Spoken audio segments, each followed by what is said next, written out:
ಸಖತ್ ಖಾರ ಬಣ್ಣ ಮತ್ತು ರುಚಿ ಆಚಿ ಚಿಲ್ಲಿ ಪೌಡರ್. ಸೋಮವಾರ ಸಂಜೆ 6:52 ದೆಹಲಿಯ ಕೆಂಪು ಕೋಟೆಯ ಬಳಿಯಾದಂಥ ಬ್ಲಾಸ್ಟ್ ವಿಚಾರ.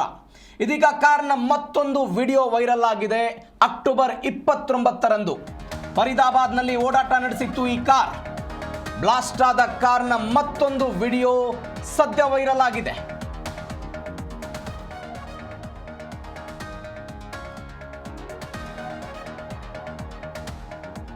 ಪೆಟ್ರೋಲ್ ಬಂಪ್ ಬಳಿಯ ಸಿಸಿಟಿವಿ ದೃಶ್ಯಾವಳಿಗಳು ಇದೀಗ ಲಭ್ಯ ಆಗಿದೆ. ಫರೀದಾಬಾದ್ನಲ್ಲಿ ಓಡಾಡಿತ್ತು ಈ ಕಾರ್. ಮಾಲಿನ್ಯ ತಪಾಸಣೆಯನ್ನ ಮಾಡಿಸಿದ್ರು ಈ ಟೆರರ್ ಡಾಕ್ಟರ್ಸ್ಗಳು. ಈ ವೇಳೆ ಕಾರ್ನಲ್ಲಿ 3 ವ್ಯಕ್ತಿಗಳು ಪ್ರಯಾಣ ಮಾಡಿದ್ರು ಅನ್ನುವಂತಹ ಡೀಟೇಲ್ಸ್ಗಳು ಕೂಡ ಸಿಗ್ತಾ ಇದೆ. ತನಿಖಾ ಸಂಸ್ಥೆಗಳಿಂದ ಉಮರ್ ಮತ್ತು ತಾರಿಕ್ನನ್ನ ಗುರುತಿಸಲಾಗಿದೆ, ಗುರುತು ಪತ್ತೆ ಆಗಿದೆ. ದೆಹಲಿಯ ಕೆಂಪು ಕೋಟೆ ಬಳಿ ನಡೆದಂತಹ ಪ್ರಕರಣ ಇದು. ಕಾರಿತ್ತಲ್ಲ i20 ಕಾರ್, ಹರಿಯಾಣ ಮೂಲದ ಹರಿಯಾಣ ಪಾಸಿಂಗ್ನ i20 ಕಾರನ್ನು ಬಳಸಿಕೊಂಡು ದೆಹಲಿಯ ಕೆಂಪು ಕೋಟೆಯ ಬಳಿ ಸೋಮವಾರ ಸಂಜೆ 6:52 ಒಂದು ಬ್ಲಾಸ್ಟ್ ಆಗಿತ್ತು. ಅದನ್ನು NIA ಅವರು ತನಿಖೆ ಮಾಡ್ತಾ ಇದ್ದಾರೆ, ಪೊಲೀಸರು ತನಿಖೆ ಮಾಡ್ತಾ ಇದ್ದಾರೆ. ಪ್ರಕರಣವನ್ನು ಕೂಡ ದಾಖಲು ಮಾಡಿಕೊಂಡಿದ್ದಾರೆ. ಹೇಗಾಯ್ತು ಈ ಪ್ರಕರಣ ಅಂತ ಬರ್ತಾ ಇರುವ ಮಾಹಿತಿಗಳ ಪ್ರಕಾರ ಸ್ಫೋಟ ಅಥವಾ ಉಗ್ರ ಕೃತ್ಯ ಅಂತ ಪ್ರಕರಣವನ್ನು NIA ಅವರು ಮಾಡಿಕೊಂಡಿದ್ದಾರೆ ಅಂತ ದೃಶ್ಯದಲ್ಲಿ ನೀವು ಗಮನಿಸ್ತಾ ಇದ್ದೀರಿ. ಅಲ್ಲಿಯೇ ಇದ್ದಂತಹ ಪೆಟ್ರೋಲ್ ಪಂಪ್ನ ಬಳಿ ಆ ಕಾರು ಮೂವ್ ಆಗಿರೋದನ್ನು ಕೂಡ ನೋಡ್ತಾ ಇದ್ದೀರಿ. i20 ಕಾರ್ ಅದು. ಅಕ್ಟೋಬರ್ 29ನೇ ತಾರೀಕಿಗೆ ಫರೀದಾಬಾದ್ನಲ್ಲಿ ಓಡಾಟ ಆಗಿತ್ತಂತೆ. ಇದಕ್ಕೂ ಮತ್ತು ಪುಲ್ವಾಮಾಕ್ಕೂ ಕೂಡ ನಂಟಿದೆ. ಪುಲ್ವಾಮಾದ ಒಬ್ಬ ವ್ಯಕ್ತಿ ಇದರಲ್ಲಿ ಇದ್ರು ಅಂತ. ಮಾಲಿನ್ಯ ತಪಾಸಣೆಯನ್ನು ಈ ಟೆರರ್ ಡಾಕ್ಟರ್ಸ್ಗಳೇನೋ ಮಾಡಿದ್ರಂತೆ. ನೀವು ದೃಶ್ಯದಲ್ಲಿ ಅದನ್ನು ಗಮನಿಸ್ತಾ ಇದ್ದೀರಿ.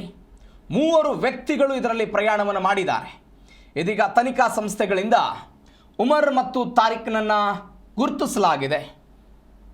ಈ ಪ್ರಕರಣವನ್ನು ಗಂಭೀರವಾಗಿ ಪರಿಗಣಿಸಿ ತನಿಖೆಯನ್ನು ಮಾಡ್ತಾ ಇದ್ದಾರೆ.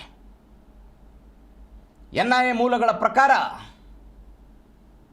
ಸ್ನೇಹಿತನಿಗೆ ಹೆದರಿ ಆತ್ಮಾಹುತಿ ಅಂದರೆ ತಾವೇ ಸ್ಫೋಟ ಮಾಡಿದ್ರು ಅನ್ನುವಂಥ ಒಂದು ದೃಷ್ಟಿಕೋನ ಇದೆ. ಮತ್ತೊಂದು ಕಡೆ ಆತ್ಮಾಹುತಿ ಬಾಂಬನ್ನು ಸ್ಫೋಟ ಮಾಡಿದ್ರು ಎನ್ನುವಂತಹ ಡೀಟೇಲ್ಸ್ಗಳು ಕೂಡ ಬರ್ತಾ ಇದೆ. ತನಿಖೆಯಿಂದ ಎಲ್ಲವೂ ಕೂಡ ಹೊರಬರಬೇಕು. ಹರಿಯಾಣಕ್ಕೂ ಮತ್ತು ದೆಹಲಿಯ ಈ ಘಟನೆಗೂ ಸಂಬಂಧ ಇದೆ. ಕಾರಣ ಏನಂತ ಹೇಳಿದರೆ, ಸೋಮವಾರ ಬೆಳಗ್ಗೆ 2900 ಆ ಪರಿಪ್ರಮಾಣದಲ್ಲಿ ಅಂದರೆ ಟೋಟಲ್ 29 ಕ್ವಿಂಟಲ್ ಸ್ಫೋಟಕಗಳನ್ನು ಅವತ್ತು ಪೊಲೀಸರು ವಶಪಡಿಸಿಕೊಂಡಿದ್ರು. ಜಮ್ಮು ಕಾಶ್ಮೀರ, ಹರಿಯಾಣದ ಪೊಲೀಸರು ಅದೆಲ್ಲವನ್ನು ವಶಪಡಿಸಿಕೊಂಡಿದ್ರು. 3 ಜನ ಡಾಕ್ಟರ್ಸ್ಗಳನ್ನು ಕೂಡ ಶಂಕಿತ ಉಗ್ರರು ಅಂತ ಅವ್ರಿಗೆ ಹೆಸರು ಕೊಟ್ಟಿದ್ರು. ಶಂಕಿತ ಉಗ್ರರು ಅಂತ ಅವರನ್ನು ಕೂಡ ಅರೆಸ್ಟ್ ಮಾಡಲಾಗಿತ್ತು. ಈ ಪ್ರಕರಣ ಇಲ್ಲಿಗೆ ಬಂದು ನಿಂತಿದೆ. ಕೇಂದ್ರ ಸರ್ಕಾರ, ಕೇಂದ್ರ ಗೃಹ ಸಚಿವ ಅಮಿತ್ ಶಾ, ನರೇಂದ್ರ ಮೋದಿ ಎಲ್ಲರೂ ಕೂಡ ಇದನ್ನು ಗಂಭೀರವಾಗಿ ಪರಿಗಣಿಸಿದ್ದಾರೆ. ಫರೀದಾಬಾದ್ನಲ್ಲಿ ಓಡಾಟ ನಡೆಸಿದ್ದಂತಹ ದೃಶ್ಯವನ್ನು ಕೂಡ ನೀವು ಗಮನಿಸ್ತಾ ಇದ್ದೀರಿ. ಈ ಒಂದು ಹಿಂಟನ್ನು ಹಿಡಿದುಕೊಂಡು ಅಂದರೆ ಯಾರೋ ಒಬ್ಬ ವ್ಯಕ್ತಿನ ಈ ಪ್ರಕರಣದಲ್ಲಿ ಬಂಧಿಸಿದ್ರು. ಕಾರಿನ ಮಾಲೀಕನನ್ನು ಸೋಮವಾರ ಈ ಘಟನೆ ಆದ ತಕ್ಷಣವೇ ಬಂಧಿಸಲಾಗಿತ್ತು. ಆ ವ್ಯಕ್ತಿ ಈ ಕಾರನ್ನು ನಾನು ಮತ್ತೊಬ್ಬರಿಗೆ ಸೇಲ್ ಮಾಡಿದ್ದೀನಿ, ಮಾರಿಬಿಟ್ಟಿದ್ದೀನಿ ಅನ್ನುವಂಥ ಸ್ಟೇಟ್ಮೆಂಟನ್ನು ಪೊಲೀಸರ ಕಡೆ ಕೊಟ್ಟಿದ್ದ. ಅದಾದ ಮೇಲೆ ಇದೀಗ ಈ ಘಟನೆ ಆಗಿದೆ.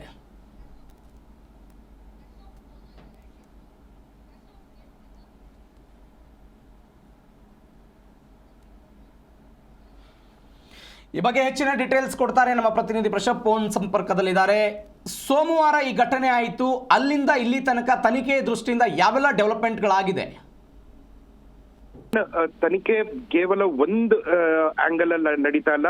ಘಟನೆ ಆದ ಬಳಿಕ ಸುಮಾರೊಂದು 2 ಗಂಟೆ ಅಷ್ಟರಲ್ಲೇನೆ ಅಮಿತ್ ಶಾ ಅವರು ಅಂದ್ರೆ ಕೇಂದ್ರ ಗೃಹ ಮಂತ್ರಿ ಅಮಿತ್ ಶಾ ಅವರು ಎಲ್ಲಾ ಆಂಗಲ್ ಅಲ್ಲೂ ಯಾವುದೇ ಆಂಗಲ್ ಬಿಡದೆ ಎಲ್ಲ ಆಂಗಲ್ ಅಲ್ಲೂ ತನಿಖೆ ನಡೆಸ್ತೀವಿ, ಇದಕ್ಕೆ ತಕ್ಕ ಉತ್ತರನ ದೇಶದ ಜನದ ಮುಂದೆ ಇಡ್ತೀವಿ ಅಂತ ಒಂದು ಭರವಸೆಯನ್ನ ಕೊಟ್ಟಿದ್ರು. ಸೊ ಆ ನಿಟ್ಟಿನಲ್ಲಿ NIA ಆಗಿರ್ಬೋದು, NSG ಆಗಿರ್ಬೋದು, ಮತ್ತೆ ಸ್ಥಳೀಯ ಪೊಲೀಸ್ ಆಗಿರ್ಬೋದು, ಮತ್ತೆ ಬೇರೆ ಬೇರೆ ತನಿಖಾ ಸಂಸ್ಥೆಗಳಾಗಿರ್ಬೋದು, ಅವೆಲ್ಲವೂ ಕೂಡ ಈ ಡೆಲ್ಲಿ ಬಾಂಬ್ ಎಕ್ಸ್ಪ್ಲೋಷನ್ ಕೇಸ್ಗೆ ಸಂಬಂಧಪಟ್ಟಂಗೆ ಕೇವಲ ಡೆಲ್ಲಿಯಲ್ಲಿ ಮಾತ್ರವಲ್ಲದೆ ಕಾಶ್ಮೀರ ಆಗಿರ್ಬೋದು, ಫರೀದಾಬಾದ್ ಆಗಿರ್ಬೋದು ಅಥವಾ ಉತ್ತರ ಪ್ರದೇಶ ಆಗಿರ್ಬೋದು, ಈ ಎಲ್ಲಾ ಕಡೆನೂ ಕೂಡ ಈ ಉಗ್ರರ ಒಂದು ನೆಟ್ವರ್ಕ್ ಏನಿದೆ ಅದನ್ನ ಭೇದಿಸ್ಕೊಂಡು ಹೋಗುವಂತ ಒಂದು ಸೂಕ್ಷ್ಮವಾಗಿರುವಂತ ಒಂದಷ್ಟು ವಿಷಯಗಳು ಈಗಾಗಲೇ ಕಣ್ಮುಂದೆ ಇದೆ. ಸೊ ಈ ನಿಖರವಾಗಿ ಯಾವುದೇ ಒಂದು ವಿಷಯನ ಈಗ ಹೇಳುವಂತಹ ಪರಿಸ್ಥಿತಿಯಲ್ಲಿ ಯಾವುದೇ ಒಂದು ತನಿಖಾ ಸಂಸ್ಥೆಗಳಿಲ್ಲ. ಯಾಕೆ ಅಂತ ಹೇಳಿದ್ರೆ ಈಗಲೂ ಕೂಡ ಇನ್ವೆಸ್ಟಿಗೇಷನ್ ಇಸ್ ಸ್ಟಿಲ್ ಆನ್ ಅಂತಾರೆ. ಮುಖ್ಯವಾಗಿ ಹೇಳೋದಾದ್ರೆ ಈಗ ಡೆಲ್ಲಿಯಲ್ಲಿ ಆದಂತ ಪ್ರಕರಣದಿಂದ ಹಿಡಿದು ಕಾರ್ ಮಾಲೀಕ ಮತ್ತೆ ಅದ್ ಯಾರಿಗ್ ಮಾರಿದ್ರು ಮತ್ತೆ ಪಡೆದಂತವರ ಒಂದು ವಿವರ, ಅವರ ಕುಟುಂಬದ ವಿವರ, ಮತ್ತೆ ಅವರು ಎಲ್ಲೆಲ್ಲಿದ್ರು, ಅವರ ಊರು ಯಾವುದು. ಸೊ ಈ ರೀತಿ ಒಂದಷ್ಟು ಬ್ಲೂ ಪ್ರಿಂಟ್ ನ ಡ್ರಾ ಮಾಡ್ಕೋತಾರೆ. ಈ ಮೂಲಕ ಎಲ್ಲೆಲ್ಲಿ ಹೋಗ್ಬೇಕು, ಯಾರ್ಯಾರಿಗೆ ವಿಚಾರಣೆ ಮಾಡಬೇಕು, ಯಾರಿಗ್ ವಶಕ್ಕೆ ಪಡಿಬೇಕು, ಯಾರಿಗೆ ವಶಕ್ಕೆ ಪಡೆಯದೇನೆ ಬಾಯಿ ಬಿಡಿಸ್ಬೇಕು, ಇವೆಲ್ಲವೂ ಕೂಡ ತನಿಖಾ ಸಂಸ್ಥೆಗೆ ಈಗಾಗಲೇ ಒಂದಷ್ಟು ಕೆಲಸಗಳನ್ನ ಮಾಡ್ತಾ ಇದ್ದಾರೆ. ಇದನ್ನ ಹೊರತುಪಡಿಸಿ, ತನಿಖೆ ವಿಚಾರವಾಗಿ ಹೊರತುಪಡಿಸಿ, ಇನ್ನು ಸಚಿವಾಲಯಗಳಲ್ಲಿ ಅಂದ್ರೆ ministry of defence, ministry of home ministry ಮತ್ತೆ ಪ್ರೈಮ್ ಮಿನಿಸ್ಟ್ರಿ, ಮತ್ತೆ ಈ ಮೂರೂ ಕೂಡ ಇವತ್ತು ಒಂದು ಹೈ ವೋಲ್ಟೇಜ್ ಮೀಟಿಂಗ್ ನ ನಡೆಸುವಂತ ಒಂದು ಸಾಧ್ಯತೆ ಇದೆ. ಸೊ ಇವತ್ತು ಸುಮಾರೊಂದು ಬೆಳಗ್ಗಿನ ಜಾವ ಒಂದು 10 ಗಂಟೆ ಅಥವಾ 9:30 10 ಗಂಟೆ ಒಳಗೆ ಈ ಒಂದು ಮೀಟಿಂಗ್ ನ ಒಂದು ಚೇರ್ ಮಾಡೋರಿದ್ದಾರೆ. ಸೊ ಈ ಮೀಟಿಂಗ್ ಅಲ್ಲಿ ಮುಖ್ಯವಾಗಿ ಈ ಡೆಲ್ಲಿ ಬಾಂಬ್ ಬ್ಲಾಸ್ಟ್ ಏನಿದೆ, ಈ ಒಂದು ಪ್ರಕರಣಕ್ಕೆ ಸಂಬಂಧಪಟ್ಟಂಗೆ ಯಾವ ರೀತಿ ಪ್ರತೀಕಾರ ತಗೋಬೇಕು ಅನ್ನೋ ಒಂದು ಚರ್ಚೆ ಆಗತ್ತೆ. ಯಾಕೆ ಅಂತ ಹೇಳಿದ್ರೆ ಈ ಹಿಂದೆನೂ ಕೂಡ ಪ್ರಧಾನಮಂತ್ರಿ ನರೇಂದ್ರ ಮೋದಿ ಅವರು ಹೇಳಿದ್ರು, ಯಾವುದೇ ರೀತಿ ಆಕ್ಟ್ ಆಫ್ ಟೆರರ್ ಏನಿದೆಯೋ ಅದನ್ನ ಇನ್ನು ಮುಂದೆ ಭಾರತ ಆಕ್ಟ್ ಆಫ್ ವಾರ್ ಅಂತ ತಗೊಳುತ್ತೆ ಅಂತ.